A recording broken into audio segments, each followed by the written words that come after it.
What is self-incrimination? Self-incrimination is where you make a statement, also known as an inculpatory statement, where you say something that has the effect of helping the state make their case against you. It's an admission of, let's say, guilt or wrongdoing by you. That's effectively what self-incrimination is, where you say something that is later used against you in a prosecution against you in the courts.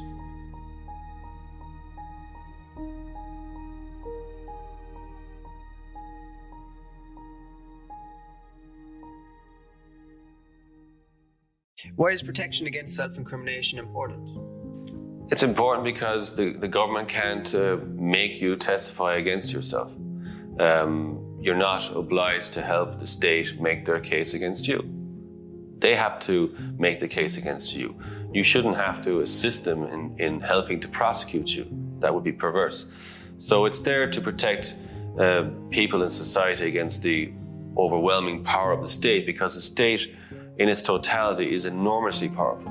And when the state moves against you, you are just one individual. And you as an individual cannot withstand the pressure of the state coming down on top of you. So that rule is there to protect you against the illegal use of state power. And it exists in every democracy.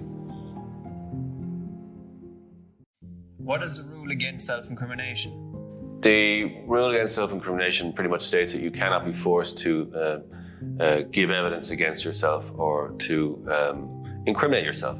And that rule dates back to the 1600s when the Puritan religious sect, which had pretty much started in England, were evicted or kicked out of England, and they went to Holland, which at that time was a very liberal country and still is. But they eventually got kicked out of Holland too because they were trying to proselytize to people there, and they went across to America. But when they were in England, they were being tortured and forced to confess to certain things. And because they wouldn't confess voluntarily, they were tortured until they did. And so that rule against self-incrimination originates back in that time, and it's been maintained in countries right around the world ever since.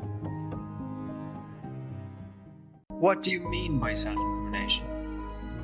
Self-incrimination is where you say something that can later be used against you to ground a prosecution against you.